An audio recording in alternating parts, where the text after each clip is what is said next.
Assalamualaikum, salam sejahtera. Berita perdana Ahad 4 Oktober. Saya Farhatullah Syakir Osman. Dan saya Aiban Toh. Paparan utama malam ini.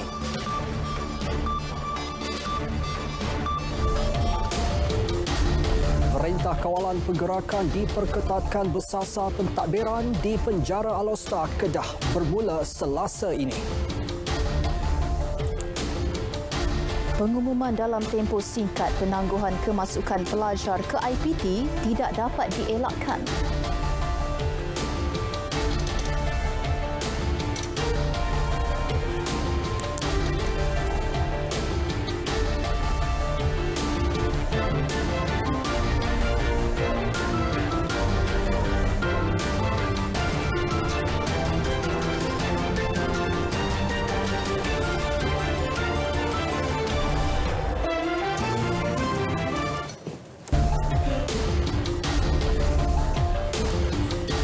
Kami mulakan dengan situasi COVID-19.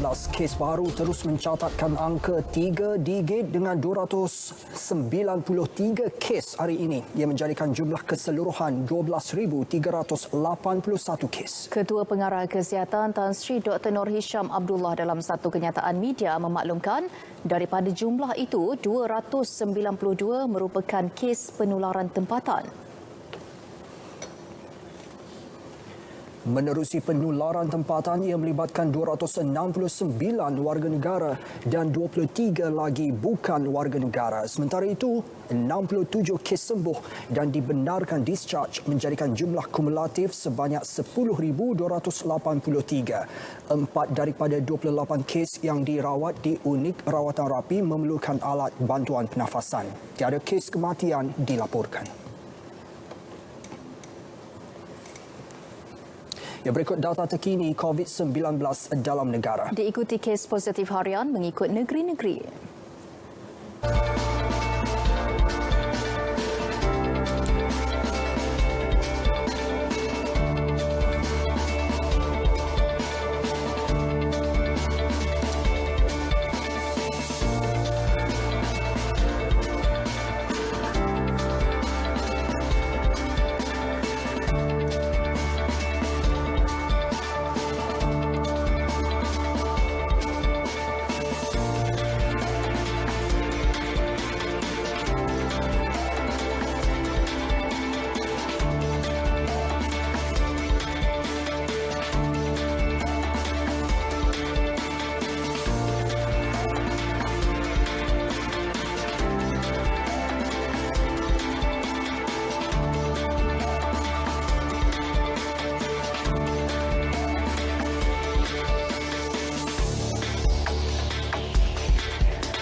Dua kluster baru dikenal pasti masing-masing, satu di Sabah dan Selangor. Kluster Kausing di Tawau, Sabah melibatkan seorang lelaki warga negara Malaysia yang dikesan positif COVID-19 melalui saringan individu bergejala pada 25 September lalu. Pesakit telah dimasukkan ke Hospital Tawau, Sabah. Susulan itu, saringan kontak rapat telah dijalankan dan 6 lagi kes positif dikenal pasti. Daripada 7 kes, 5 kes merupakan warga negara dan 2 kes bukan warga negara. Punca jangkitan masih dalam siasatan. Satu lagi kluster embun di Hulu Langat, Selangor pula melibatkan seorang lelaki warga negara berumur 41 tahun yang dikesan melalui saringan individu bergejala. Beliau telah dimasukkan ke Hospital Sungai Buloh. Kontak rapat telah dijalankan dan 4 lagi kes positif dikenal pasti merupakan warga negara. Mereka turut dimasukkan ke Hospital Sungai Buloh untuk rawatan. Punca jangkitan juga masih dalam siasatan. Universiti Sultan Mizan Zainal Abidin ditutup selama 3 hari bermula esok selepas satu kes COVID-19 direkodkan hari ini melibatkan seorang kaki tangan di kampus Gong Badak, Kuala Nerus. Naib Chancellor UNIZA, Profesor Datuk Dr. Hassan Basri Awang Mat Dahan berkata penutupan itu bagi membolehkan aktiviti sanitasi secara menyeluruh dilaksanakan di seluruh kampus iaitu di Gong Badak, Perubatan dan juga di Besut. Dan katanya mangsa mempunyai sejarah perjalanan dari Kuala Lumpur ke Terengganu menaiki pesawat yang sama dengan seorang individu pulang dari Sabah yang kemudiannya disahkan positif. Kaki tangan berkenaan diarah membuat saringan sebelum dimasukkan ke Hospital Hulu Terengganu bagi rawatan dan pengasingan. 14 kaki tangan yang dikenal pasti kontak rapat pula diletakkan di bawah perintah pengawasan dan kuarantin. Semua warga Uniza yang mempunyai kontak rapat dengan kaki tangan yang dikuarantin itu diarah menjalani kuarantin kendiri selama 2 minggu bermula Jumaat lalu. Dan sebagai langkah kawalan, semua kaki tangan bekerja dari rumah bermula esok sehingga Rabu. Sepanjang tempoh penutupan, pengajaran dan pembelajaran diteruskan secara dalam talian. Semua program, mesyuarat dan bengkel secara bersemuka ditangguhkan sehingga keadaan kembali terkawal. Perintah Kawalan Pergerakan diperketatkan bersasar PKPDB pentadbiran akan dilaksanakan di kawasan penjara Alustar Kedah bermula Selasa ini. Perintah selama 14 hari itu juga turut melibatkan kuartus kaki tangan. Menteri Kanan Keselamatan Datuk Seri Ismail Sabri Yaakob dalam kenyataan memaklumkan langkah tersebut mengambil kira peningkatan jumlah kes yang berlaku. Pelaksanaan PKPDB ini bagi membendung jangkitan dan penularan virus dalam kawasan terlibat. Pada masa yang sama membolehkan aktiviti pengesanan kes secara bersasar dilaksanakan. Sepanjang tempoh ini juga, sebarang pergerakan keluar dan masuk melibatkan kawasan ini termasuk lawatan oleh keluarga tahanan adalah tidak dibenarkan.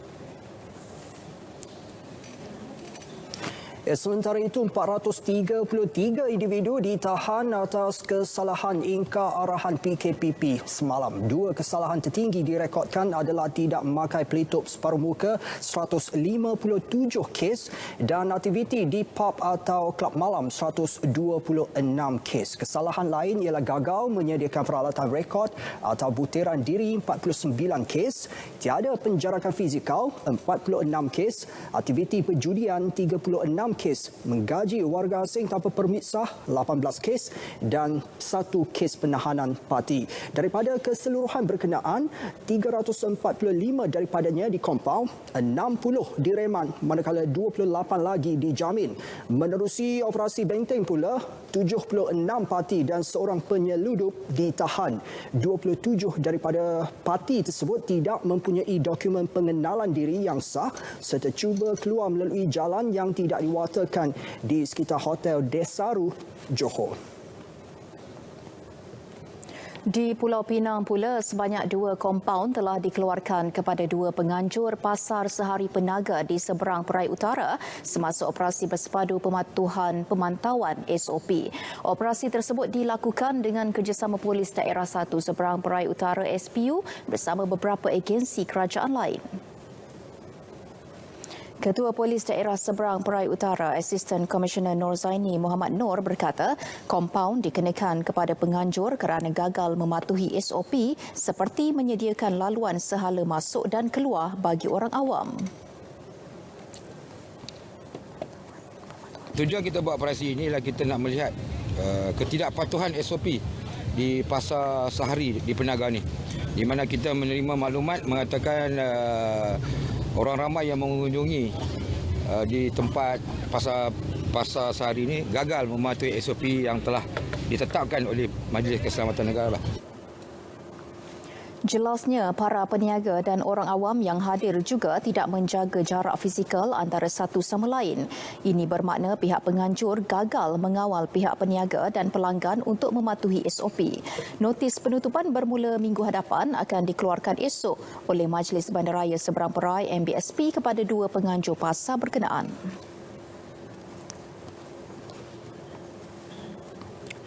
Penangguhan pendaftaran kemasukan pelajar ke Institusi Pengajian Tinggi IPT antara isu yang mencetuskan pelbagai reaksi. Malah Kementerian Pengajian Tinggi KPT menjelaskan pihaknya tidak dapat mengelak daripada membuat keputusan untuk menangguhkan kemasukan pelajar baharu bagi sesi Oktober dalam waktu yang singkat berikutan peningkatan kes COVID-19 di negara ini. Ya, kepada Bernama TV, Ketua Pengarah Pendidikan Tinggi Datuk Seri Dr. Muhammad Mustafa Ishak berkata keputusan sukar itu dibuat setelah mengambil pandangan serta nasihat daripada Kementerian Kesihatan serta semua universiti yang terlibat. Beliau berkata pihaknya mengambil maklum kekangan pelajar dalam aspek kewangan, logistik serta penginapan. Kementerian telah membuat ketetapan untuk membenarkan pelajar yang telah tiba untuk terus kekal di kampus sementara menunggu arahan selanjutnya. Beliau berkata seramai 67,406 pelajar baru yang terkesan dengan penangguhan itu masih boleh mengikuti sesi orientasi secara dalam talian mengikut universiti masing-masing. Sementara itu, rintihan berkaitan aspek kebajikan tetap menjadi keutamaan baik di pihak Kementerian Pengajian Tinggi mahupun pengurusan IPT. Pada masa yang sama, komited untuk memelihara kesejahteraan dan keselamatan semua pihak, khususnya para pelajar baharu, termasuk beberapa inisiatif dibuat untuk menjaga kebajikan mereka. Naib Chancellor Universiti Teknologi MARA, Profesor Emeritus Datuk Dr. Insinyur Muhammad Azrai Kasim berkata, melalui inisiatif UiTM Prihatin, pihaknya memberi pengecualian bayaran kolej untuk bulan Oktober kepada semua pelajar yang tinggal di Kolej Kediaman UiTM Shah Alam dan kampus cawangannya selain bantuan RM100. Insentif ringgit Malaysia 100 pada setiap pelajar yang telah datang untuk mendaftar tetapi terpaksa berpatah balik ke kampung susulan penangguhan pendaftaran yang dilaksanakan. Sementara itu, Timbalan Naib Chancellor Hal Ehwal Pelajar Universiti Malaya, Profesor Dr. Abdul Aziz Abdul Rahman menyatakan pelajar yang kekal di kolej-kolej kediaman akan terus dipantau dan dibantu mengikut keperluan masing-masing. Kita memberikan pilihan kepada pelajar nak duduk di sini terus-menerus sehingga bulan 12 dan menjalani pengajaran pembelajaran dalam talian, silakan. Ibu bapa, adik-beradik, kawan-kawan yang berada di luar sana, yang kawan mereka, anak mereka berada di sini, jangan risau. Kami akan menjaga mereka. Saya akan menjaga mereka, pengutul-pengutul saya, seluruh universiti ini bekerjasama untuk membantu dan menjaga kesihatan dan keselamatan mereka. Manakala Naib Chancellor Universiti Pendidikan Sultan Idris, Profesor Datuk Dr. Muhammad Shatar Sabran berkata, UPSI akan mengambil beberapa langkah proaktif untuk terus berhubung bersama pelajar dalam talian. Pihak universiti juga telah mewujudkan war room ataupun talian yang boleh dihubungi 24 jam untuk mendapatkan kepastian ataupun perkara-perkara yang berlaku daripada semasa ke semasa. Jadi ini di antara perkara-perkara yang dilakukan oleh pihak universiti untuk memastikan keselamatan, kesihatan, kesejahteraan pelajar terjamin dan dalam masa yang sama mereka mampu untuk meneruskan pengajian masing-masing. Kami juga dapatkan reaksi pelajar Universiti Malaya berhubung isu penangguhan pendaftaran dan pelaksanaan sesi pembelajaran dalam talian. Saya merasakan bahawa pendaftaran secara fizikal itu adalah lebih efisien lah. Tetapi dengan norma baru sekarang, saya merasakan kebajikan pelajar ataupun keselamatan pelajar itu lebih penting. Untuk ibu bapa, penjaga dan juga student, ingin kami berpesan bahawa tak perlu risau. Anak-anak anda di Universiti Malaya ni dijaga rapi, dijaga kesihatannya, makanan kebajikannya semua dijaga oleh ICP dan juga Kolej Kediaman. Memandangkan sekarang kita berada dalam atas talian, jadi semua terpaksa dilakukan secara online dan pada masa sama KPT juga menangguhkan pendaftaran secara online. So mereka kemungkinan akan mengadakan aktiviti itu daripada rumah. Untuk pada ibu bapa jangan risau kerana bagi saya pihak memang telah memastikan segala prosedur yang diadakan dapat menjaga kesihatan anak-anak mereka. Pelajar IPT yang terjejas dengan penangguhan pendaftaran secara bersemuka boleh memohon untuk penjadualan semula tiket penerbangan secara percuma. Kementerian Pengajian Tinggi dalam kenyataan memaklumkan syarikat penerbangan Malaysia Airlines dan AirAsia menawarkan pertukaran tarikh penerbangan di laluan yang sama tanpa bayaran tambahan. Bagi pelajar yang membeli tiket Malaysia Airlines, mereka boleh membuat pertukaran tarikh penerbangan bagi tempoh 1 tahun dari tarikh pembelian. Manakala AirAsia, pelajar boleh membuat pertukaran tarikh tanpa had sebelum 31 Disember 2020. Bagaimanapun ia tertakluk kepada ketersediaan tempat duduk untuk pelajar dan ibu bapa. Pelajar boleh menghubungi institusi pengajian masing-masing bagi mendapatkan cara-cara mengemukakan maklumat bagi tujuan tersebut. Untuk maklumat lanjut mengenai tata cara penjadualan semula tiket, pelajar boleh melayari laman sesawang syarikat penerbangan terbabit. Masih lagi inisiatif membantu pelajar IPT yang terkesan akibat penangguhan pendaftaran. Menteri di Jabatan Perdana Menteri Hal Ehwal Agama, Datuk Dr. Zulkifli Muhammad Al-Bakri maklumkan bantuan musaadah khas siswa daripada tabung musaadah COVID-19 diagihkan kepada wakil-wakil kolej kediaman. Ia seterusnya disampaikan kepada pelajar daripada keluarga B40 dan asnaf yang memerlukan. Bantuan khas kepada siswa, hari ini insya-Allah kita akan cuba bantu UiTM Shah Alam dan juga UKM. Di mana sumbangan oleh Yadim, oleh PPZ dan juga daripada agensi-agensi agama, terutamanya pelajar-pelajar yang terkandas atau yang baru sampai, yang mungkin nak pulang dan seumpamanya, kita akan cuba bantu seupaya mungkin insya-Allah. Musaadah khas siswa siri 1 itu berjumlah RM50,000 untuk pelajar UiTM Shah Alam dan UKM Bangi. Semua kemasukan penuntut antarabangsa sama ada baharu atau sedia ada pula ditangguhkan hingga 31 Disember. Ketua Pengarah Imigresen Datuk Hairul Zaimi Daud berkata, penangguhan selaras keputusan Kementerian Pengajian Tinggi menangguhkan pendaftaran secara fizikal penuntut IPT. Beliau memaklumkan kemasukan pelajar asing perlu mendapat kelulusan Jabatan Imigresen sehingga diberitahu kelak. KPT juga telah berunding dengan syarikat penerbangan mengenai penjadualan semula penerbangan pelajar antarabangsa.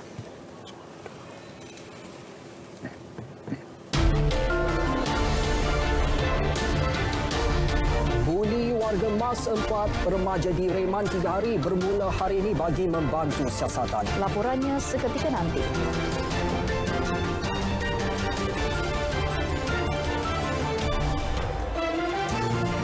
Panci aspirasi negara, penggerak sosioekonomi, panci tanggung jawab bersama, data anda masa depan kita, panci semua penduduk juga perumahan demi kesejahteraan negara. Panci banyak gunanya merancang pembangunan, marilah semua. Hak asasi manusia, hak yang kita miliki sejak lahir, antaranya hak kepada nyawa, keperluan asas, kesihatan, pendidikan, kebebasan bersuara dan keselamatan. Hak asasi manusia dimiliki setiap orang tanpa mengira warga negara, jantina, status, bangsa atau agama. Sama-sama kita lindungi, penuhi dan hormati hak asasi manusia.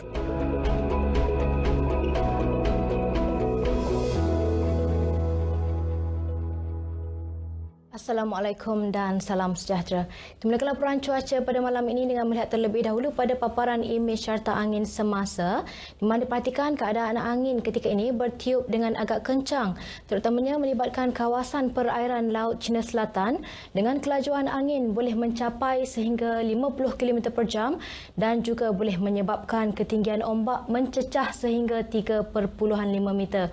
Oleh itu, Jabatan Meteorologi Malaysia telah mengeluarkan amaran angin kencang dan juga laut bergelora kategori pertama, terutamanya melibatkan kawasan perairan Reef North, layang-layang, Palawan, Sulu dan juga Labuan berkuat kuasa mulai hari ini sehingga 6 Oktober 2020 dan sepanjang tempoh amaran ini berkuat kuasa, keadaan perairan ini adalah berbahaya untuk semua aktiviti bot-bot kecil, sukan serta rekreasi laut. Selain itu, amaran cuaca peringkat waspada juga telah dikeluarkan bagi negeri Sabah melibatkan bahagian Kudat, pantai barat pedalaman dan juga wilayah Persekutuan Labuan dijangka akan berkuat kuasa mulai hari esok 5 Oktober 2020 sehinggalah 6 Oktober 2020.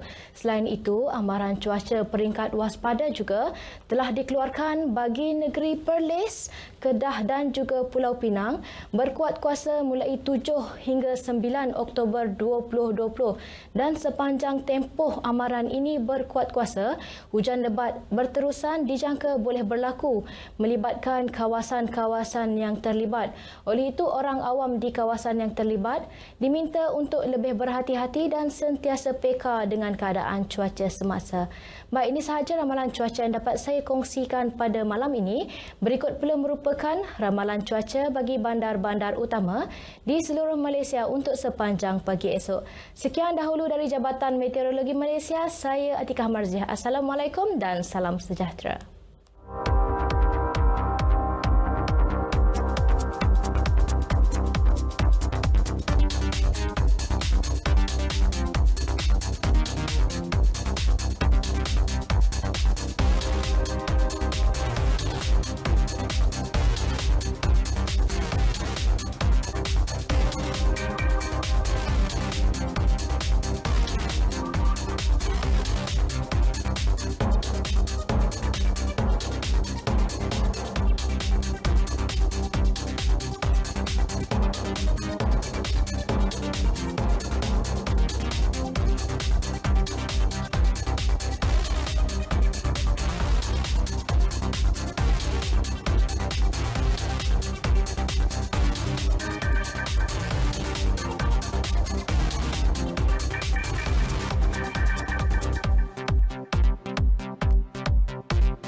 Lagi insiden sumber air mentah tercemar. 273 kawasan akan terjejas dengan gangguan bekalan air berikutan pencemaran di Sungai Semenyih yang menjadi sumber ke loji rawatan air Sungai Semenyih dan Bukit Tampoi yang melibatkan 309,605 ekor pengguna membabitkan wilayah Petaling, Hulu Langat, Kuala Langat dan Sepang. Pengurusan Air Selangor dalam satu kenyataan media melaporkan insiden itu kepada Lembaga Urus Air Selangor luas. Tindakan untuk mengenal pasti punca pencemaran air mentah di Sungai Semenyih dan anak sungai di sekitarnya sedang giat dijalankan. Pelan tindakan kecemasan juga telah diaktifkan bagi menggiatkan bantuan kepada pengguna yang terjejas. Tempoh masa pengoperasian semula loji dan pemulihan bekalan masih belum dapat dipastikan. Air Selangor akan memaklumkan perkembangan berkaitan dengan insiden tersebut dari semasa ke semasa. Orang ramai boleh merujuk aplikasi Air Selangor melalui saluran rasmi sosial media Air Selangor termasuk Facebook, Twitter, Instagram Air Selangor dan laman sawang www.airselangor.com untuk maklumat terkini.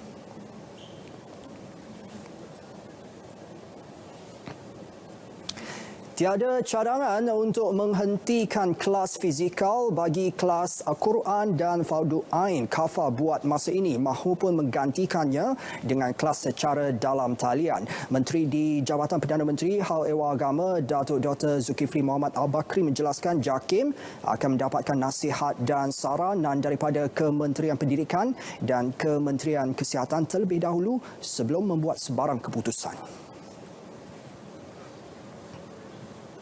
Walau macam mana pun perlu mendapat keizinan daripada pihak JAKIM satu persatu supaya berlaku penyelarasan. Kita tak nak umpamanya bila buat satu online pelajar yang 30 orang yang dapat aksesnya 10 orang, 15 orang. Kita nak keseluruhan. Jadi mesti lain pelajar-pelajar, siswa-siswi yang sudah berusia, yang memahami yang pelajar-pelajar kafar ni dia baru perlu dididik, diasuh dengan lebih baik lagi.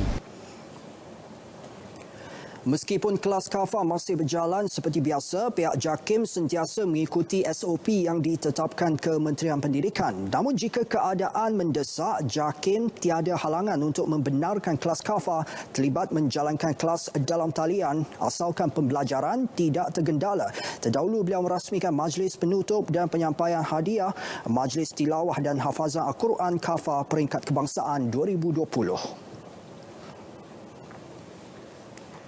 4 remaja dipercayai terlibat dalam kes buli seorang wanita warga emas di Kampung Banggo Pauh, Bacok, Kelantan Rabu lalu direman 3 hari bermula hari ini bagi membantu siasatan. Perintah reman sehingga Selasa ini terhadap keempat-empat suspek berusia 15 hingga 18 tahun itu dikeluarkan di Mahkamah Magistrat Pasir Putih. Kesemua mereka disiasat mengikut Seksyen 324 kerana menyebabkan kecederaan kepada mangsa dan Seksyen 506 Kanun Keseksaan kerana melakukan ugutan jenayah. Sebelum ini, itulah video berdurasi 30 saat yang memaparkan sekumpulan remaja lelaki mengganggu dan membuli Wan Bidah Wan Deraman 67 tahun sehingga dia terpaksa melarikan diri. Difahamkan 2 remaja yang berusia 16 dan 18 tahun itu juga merupakan anak sepupu mangsa. Warga mas berkenaan mendakwa dia mengalami lebam dan sakit pada bahagian lengan selepas dilasik remaja berkenaan.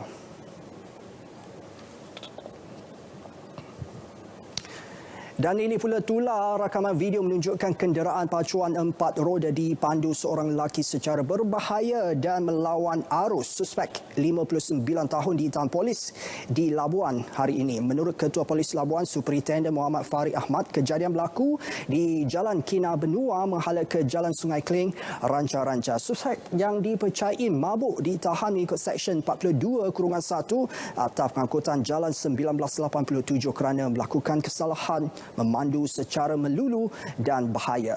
Saksi awam yang merakam kejadian itu diminta tampil membantu siasatan.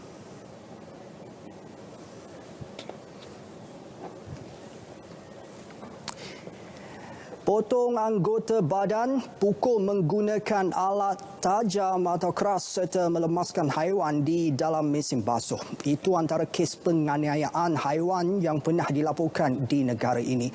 Lebih menyedihkan, pelaku selalunya terdiri daripada orang dewasa. Ada yang dengan bangga merakamkan penderaan terhadap haiwan dan memuat naiknya ke media sosial. Pencinta haiwan berpandangan kes penderaan jua jenis haiwan sewajarnya ditangani sama seperti kes jenayah berkaitan manusia. Wartawan Tun Julia Muhammad Tahir melaporkan.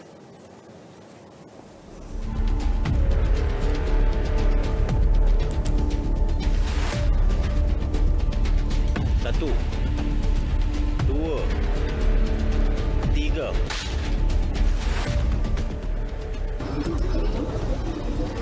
Kebajikan haiwan kini menjadi keutamaan dalam undang-undang di Malaysia. Namun sampai bilakah kita hanya mahu bergantung kepada penguat kuasaan undang-undang? Bukankah berkasih sayang sesama makhluk itu fitrah sebagai seorang manusia? Penderaan haiwan ni secara sengaja memang salah lah. Jadi masyarakat tidak boleh sewenang-wenangnya kecuali kalau kita ni berada dalam keadaan terancam. Untuk generasi muda ni, kalau kita terapkan semangat cintakan haiwan dengan pada usia yang kecil, kita ajar adik-adik ini untuk memelihara haiwan, secara tak langsung akan memberi tanggungjawab kepada mereka. Di bawah Akta Kebajikan Haiwan 2015, mana-mana individu yang didapati bersalah melakukan penderaan atau kekejaman terhadap haiwan boleh didenda maksimum RM100,000 atau penjara 3 tahun atau kedua-duanya. Walaupun rekod Jabatan Perkhidmatan Veterina JPV mencatatkan kes penderaan haiwan di seluruh negara menurun sejak 2 tahun kebelakangan ini, namun jumlahnya masih besar dengan 268 aduan dan 3,045 tindakan operasi dilakukan hingga Ogos 2020. Saya sendiri menyeru masyarakat di mana jua supaya jangan diamkan tentang jenayah haiwan ini. Perlu laporkan segera, namun perlu ada elemen-elemen yang lengkap seperti bukti jasad ataupun bangkai haiwan yang dibunuh, maklumat lengkap seperti lokasi, alamat, kenal pasti pelaku dan jika perlu ada rakaman CCTV dan sebagainya. Daftar Kebajikan Haiwan 2015 ini memperuntukkan sebanyak 21 keadaan atau senario di mana antaranya jika kita mempunyai haiwan, contoh kucing atau anjing, kita tidak memberi makan, kita tidak memberi minuman, kita mendera secara fizikal, secara mental. Kadang-kadang kita ingat undang-undang ni hanya skop kepada haiwan peliharaan saja. Tidak. Ya, haiwan-haiwan yang terbiar, haiwan yang contoh kucing jalanan contohnya, haiwan atau anjing terbiar, kita pun tidak boleh simply mendera atau memzalimi mereka. Sekiranya itu berlaku, ia juga termasuk ke dalam undang-undang di bawah Akta Kebajikan Haiwan ini. 4 Oktober merupakan tarikh penting buat pecinta haiwan. Hari Haiwan Sedunia yang mula diraih di Florence, Itali pada 1931 bertujuan menyediakan platform kepada golongan yang membela hak haiwan untuk bersatu dalam isu-isu berkaitan. Meskipun tidak disambut secara besar-besaran di Malaysia, kewujudannya wajar diiktiraf demi meningkatkan kesedaran rakyat. Usaha mencapai status negara maju tidak seharusnya dilihat daripada aspek pembangunan semata-mata. Sebaliknya, diiringi dengan pemikiran dan mentaliti kelas pertama. Tidak terkecuali menitik beratkan kepentingan nilai kebajikan terhadap haiwan. Tun Julia Muhammad Tahir, Berita RTM. Masih lagi mengenai haiwan melibatkan seekor buaya tembaga. Reptilia berkenaan yang dilihat di sungai berhampiran kampung Ladang Sentosa, Tepuh, Terengganu berjaya ditangkap sekumpulan pemancing. Malah kaki salah seorang pemancing itu hampir disambar buaya sepanjang 2.23 meter seberat kira-kira 70 kilogram itu. Pengarah Angkatan Pertahanan Awam Malaysia Terengganu, Lieutenant Colonel PH Adam Abdul Rahman berkata pasukan anggota APM Kuala Nerus bergegas ke lokasi kejadian sebaik menerima maklumat berhubung penangkapan buaya tersebut. Reptilia itu kemudiannya diserahkan kepada anggota APM Terengganu pada pukul 6.15 petang semalam. Buaya tembaga tersebut diserahkan kepada Jabatan Pelindungan Haiwan Liar dan Taman Negara Perhilitan di Pejabat APM Kuala Nerus. Kebarangkalian reptilia ataupun binatang-binatang yang menjalar ini boleh keluar daripada habitat asal untuk mencari kawasan-kawasan yang baru. Sebab kita tahu apabila hujan lebat dalam tempoh yang pendek boleh mengakibatkan air bertakung dengan banyak yang menyebabkan habitat mereka terganggu. Dan salah satu tempatnya di kawasan-kawasan lubang seperti ular sawa, ular tedung dan sebagainya. Termasuklah reptilia seperti hari ini yang tangkapan semalam iaitu buaya tembaga berkenaan. Penangkapan buaya tembaga itu merupakan pertama kali di negeri tersebut dalam tempoh 3 tahun.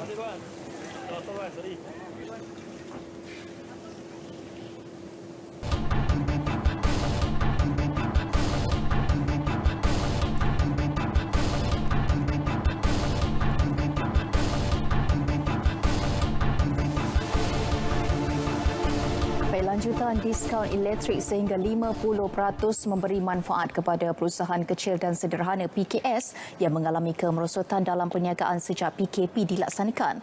Diskaun elektrik itu membolehkan golongan PKS terus bertahan dalam perniagaan.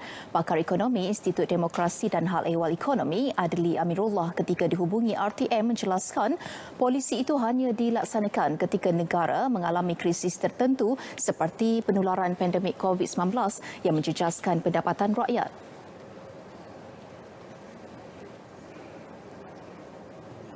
Kita boleh lihat dia boleh kurangkan dari segi kos. Maksudnya dulu mungkin PKS kena sediakan mungkin RM1,000 untuk bayar kos elektrik mereka. Tapi lepas ni mungkin mereka hanya perlu bayar RM500, jadi mereka jimat RM500. Dengan penjimatan RM500 ni mereka boleh mungkin membayar pekerja mereka ataupun mungkin mereka boleh cover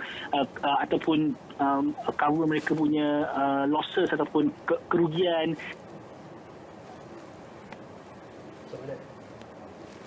Lanjutan diskaun elektrik tersebut adalah berdasarkan penggunaan elektrik bulanan bermula 1 Oktober lalu hingga hujung tahun ini.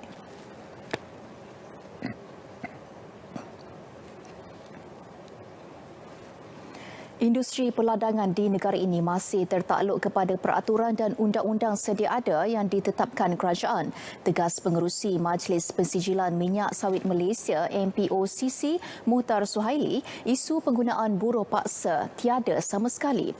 Justru Jabatan Kastam dan Pelindungan Sempadan CBP Amerika Syarikat yang menyekat import minyak sawit dan produk komoditi FGV Holdings Berhad perlu melihat situasi ini secara lebih holistik.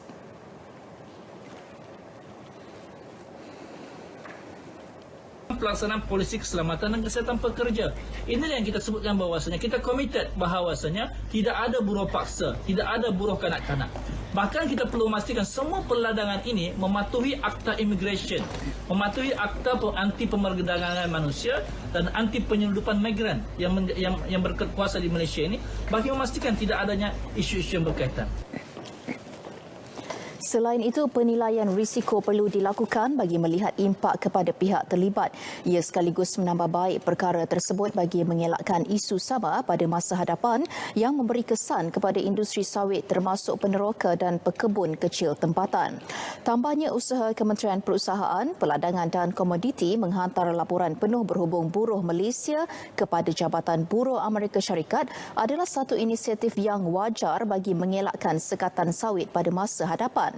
CBP Amerika Syarikat mengharamkan minyak sawit dan produk komoditi yang dihasilkan FGV anak syarikatnya dan sebarang usaha sama dengan syarikat tersebut di semua pintu masuk negara Amerika Syarikat berkuat kuasa 30 September. Ia atas dakwaan berlaku penggunaan buruh paksa terhadap produk sawit dan minyak sawit yang dihasilkan FGV. Seperti biasa, berita perdana kami teruskan dengan segmen sukan. Ya, kita bersama Azam Hussein, silakan.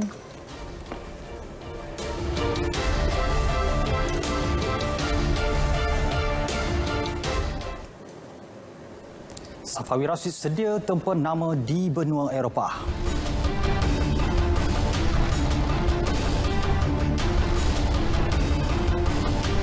Kedudukan KL Thunder kekal tidak dicabar.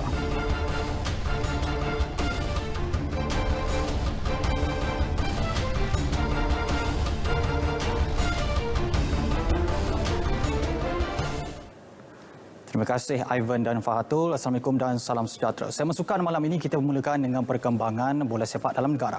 Bintang Johor Darul Takzim JDT yang juga merupakan pemain sayap skuad Harimau Malaya, Safawi Rashid, mengesahkan dia berhijrah ke kelab Portugal Portimonense SC secara pinjaman selama semusim.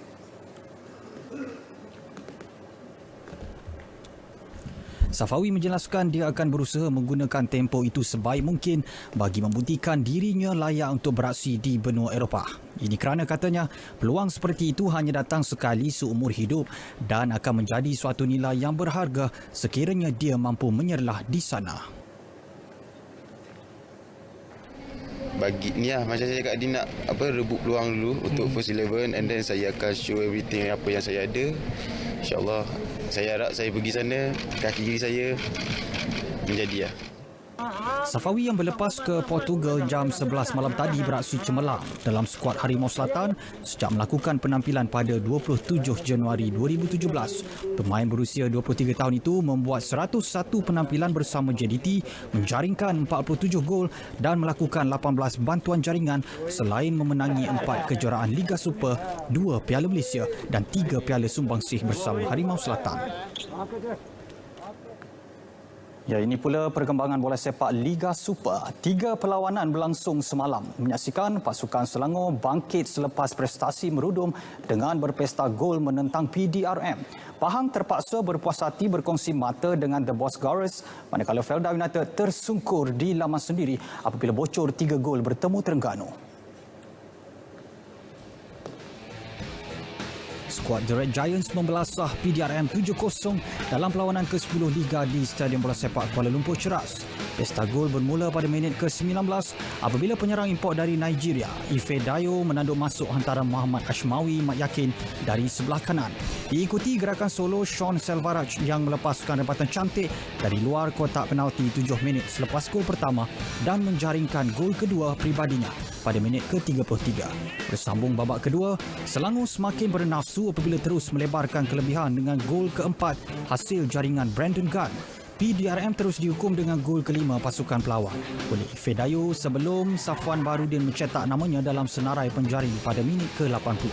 Rufino yang dimasukkan pada permulaan separuh masa kedua meledak jaringan ke-7 ketika perlawanan berbaki 7 minit sekaligus melengkapkan kemenangan gemilang The Red Giants. Di Stadium Darul Makmur Kuantan, Perak diikat seri 3-3 dengan skuad Tok Gajah sekaligus mencerahkan peluang untuk beraksi dalam saingan Piala Konfederasi Bola Sepak Asia. Dalam aksi berkenaan, Pahang selesa melalui 3-0 hasil sentuhan penyudah Ardinesh seawal minit ke-8, minit Muhammad Sharif Hasifi Muhammad Lazim minit ke-26 dan jaringan Ivan Carlos pada minit ke-41. Namun Perak berjaya merapatkan defisit jaringan menerusi gol K. Patiban pada minit ke-47. Penyerang kebangsaan Muhammad Syahril Fikri Mak Fauzi meledak gol kedua Perak pada minit ke-84 sebelum kesilapan sendiri penjaga gol Pahang Muhammad Helmi Eliza Elias pada masa kecederaan babak kedua perlawanan memastikan pasukan pelawat membawa pulang satu mata berharga. Kelebihan beraksi di gelanggang sendiri gagal dimanfaat sepenuhnya oleh The Fighters dan terpaksa berputih mata setelah tewas 0-3 kepada skuad penyu dalam saingan Liga Super di Stadium Tun Abdul Razak Jengka. Terengganu membuka tirai jaringan seawal minit ke-5 menerusi penyerang import Dominic Da Silva diikuti Sanjar Shakmedov pada minit ke-37 sebelum Litak menjaringkan gol kemenangan pada minit ke-65. Dalam pada itu, Ketua Jurulatih Pasukan Terengganu Nafuzi Zain berkata disiplin dan fokus untuk meraih 3 mata menjadi pendorong kepada skuad penyu untuk berjuang habis-habisan sebelum berjaya menundukkan pasukan tuan rumah kerana 3 mata daripada perlawanan itu penting bagi memperbaiki kedudukan dalam saingan Liga musim ini.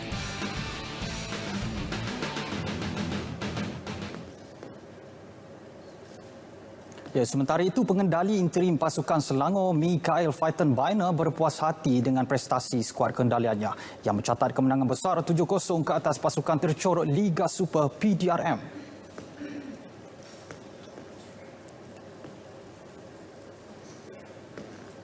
Jurulatih kelahiran Jerman berusia 60 tahun itu berkata kemenangan kali kedua pasukan di bawah bimbingannya sudah tentu akan meningkatkan semangat pemain skuad The Red Giants untuk perlawanan terakhir mereka menentang Felda United FC di Stadium UiTM di Shah Alam pada 10 Oktober. Lain pula bagi Ketua Jurulatih PDRM, Muhammad Ishak Kunju Muhammad yang benar-benar kecewa dengan prestasi buruk barisan pemainnya yang melakukan kesilapan mudah dalam perlawanan itu.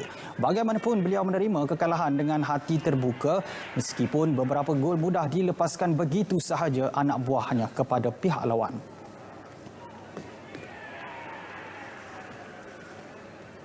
Ya, kita beralih ke Liga Perdana. Kelantan terpaksa berputih mata selepas terikat 2-2 menentang Negeri Sembilan dalam saingan di Stadium Sultan Muhammad keempat, Kota Baru malam tadi.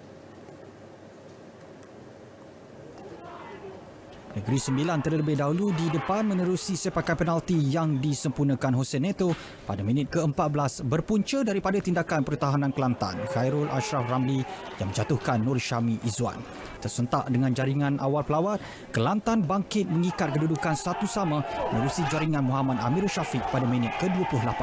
Bersambung babak kedua, Kelantan cuba menggandakan jaringan tetapi ketumpulan penyudah menggagalkan hasrat itu walaupun mereka memiliki deretan peluang terhidang.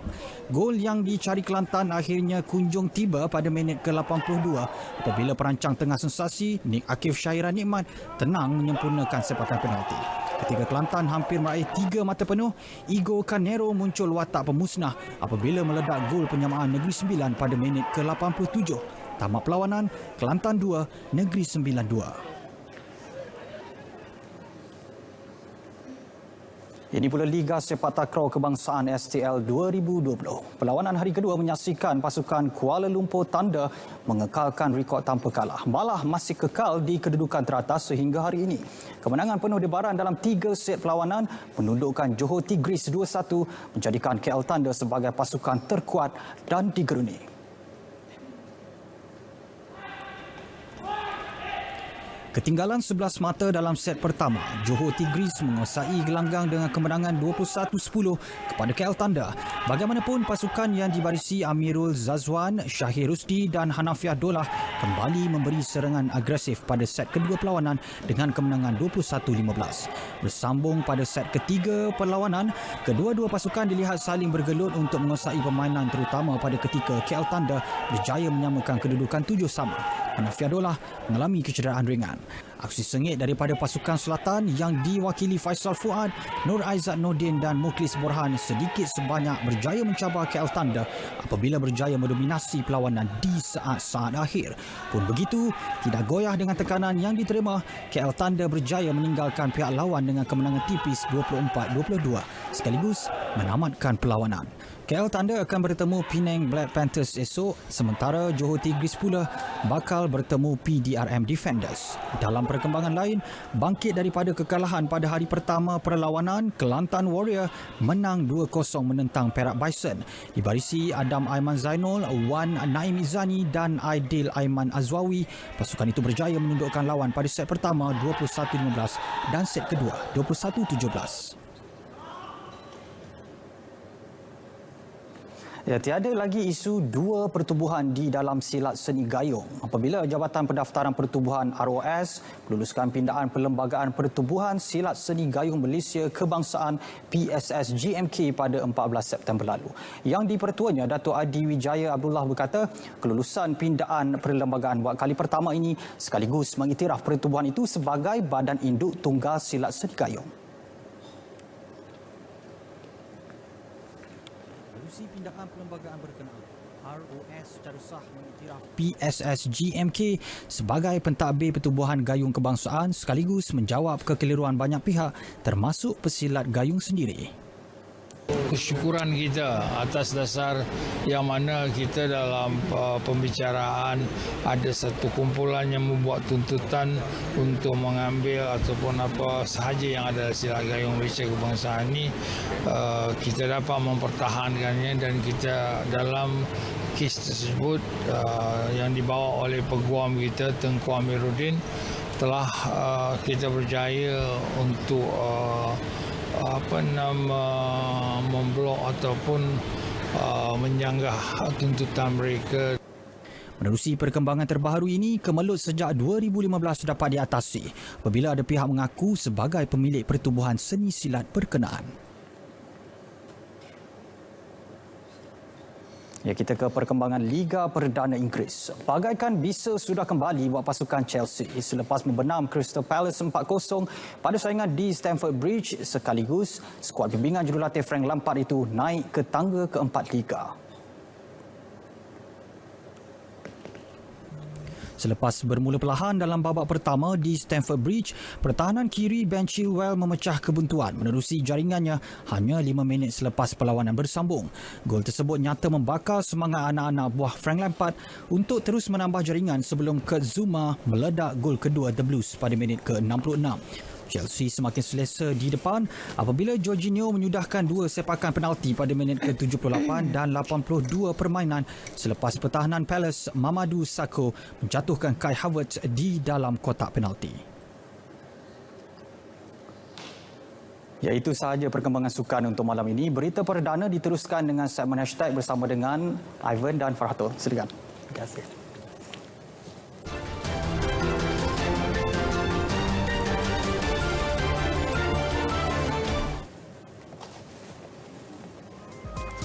Britain melancarkan tren hidrogen dalam usaha mengurangkan pergantungan terhadap diesel. Buat permulaan, tren tersebut bakal melalui beberapa daerah bermula di Launceston, Warwickshire sehingga ke Hereford. Tidak seperti diesel, tiada pencabaran dikeluarkan, sebaliknya bergantung kepada hidrogen dan oksigen bagi menghasilkan tenaga elektrik, air dan wap. Ini pula kisah dalam pengangkutan udara. Seorang wanita dirakam berkelakuan ganas seperti dirasuk ketika dia menaiki sebuah pesawat menuju ke bandar Detroit, Amerika Syarikat minggu lalu. Rakaman video penumpang menunjukkan wanita itu memanjat tempat duduk sambil menjerit kata-kata makian dan cercaan. Dia kemudian cuba ditenteramkan oleh 3 lelaki. Mereka cuba memaksa wanita itu turun daripada tempat duduk penumpang dengan mencengkam pergelangan tangannya. Unit Kecemasan dan Jiwatera di Britain mengesahkan berjaya dalam sesi ujian sud terbang paramedik. Menurut persatuan berkenaan The Great North Air Ambulance, ujian tersebut dilakukan di sebuah tasik berdekatan Taman Negara. Ujian sud graviti adalah sebahagian daripada projek amal kolaborasi antara GNAAS dan syarikat teknologi Gravity Industries.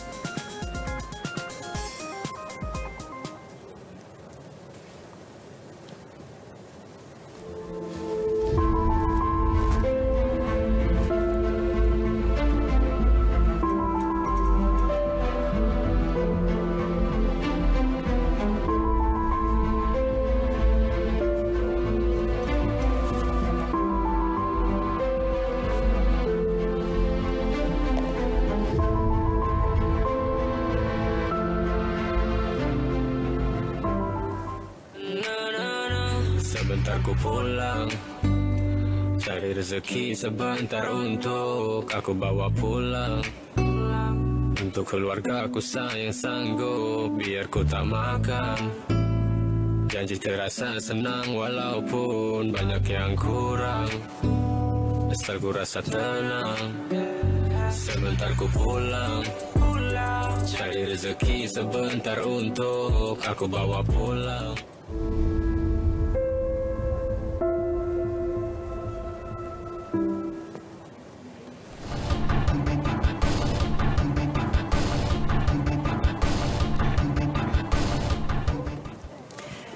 B-Diva kami kongsikan cerita mengenai Janet yang berasal dari Sarawak yang dikabarkan cukup menggerunkan dan menyeramkan. Ya, Janet sumpah terlarang diadaptasi daripada kisah seram masyarakat Sarawak yang pernah tercetus sekitar tahun 80-an dan 90-an kini diangkat ke layar perak oleh penerbit filem Sufri Yusof Syamsuddin.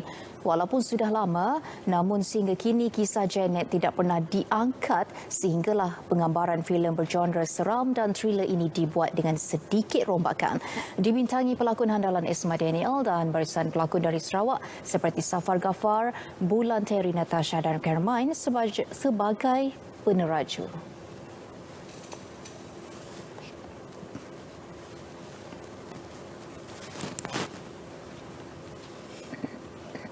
Janet tu sebagai dia ada 3 orang adik-beradik, so do something very bad kat Sarawak. Okay. One the last one, yang baik sikit. Yeah, yang baik tu sentiasa saya lah. We are dia ada finish business lah dengan Janet tu.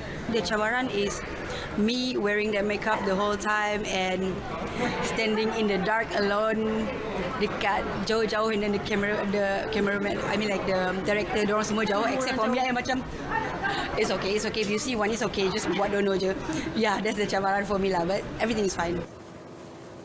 Filem terbitan kaya kenyalang Sindiran Berhad ini bakal ditayangkan awal tahun hadapan. Dan ini pula mengenai penyanyi yang berasal dari Sabah, Adira Suhaimi. Beliau yang kini menceburi bidang perniagaan mengakui artis perlu ada perancangan jangka masa panjang sebagai sokongan sumber pendapatan. Ya, jelas ibu kepada 2 cahaya mata itu berniaga mampu membantu golongan artis menjana pendapatan sampingan terutama dalam keadaan semasa. Okey, pada Adira sendiri memanglah terjejas, tapi mungkin kita boleh buat benda lain. I mean like bisnes apa-apa saja yang untuk supaya kita tak boring, supaya terus income tu ada untuk kebaikan kita juga semua kan. Jadi Adira faham dan mesti ada backup lain, maknanya buatlah apa-apa perniagaan asalkan ada macam tu kan, supaya kita tak adalah macam tertekan sangat PKP ke apa benda kan. Mengulas mengenai perkembangan terbaru karya seni, Adira sedang fokus pada single baharunya berjudul Maaf, namun tidak menolak untuk menghasilkan lagu dalam masa terdekat.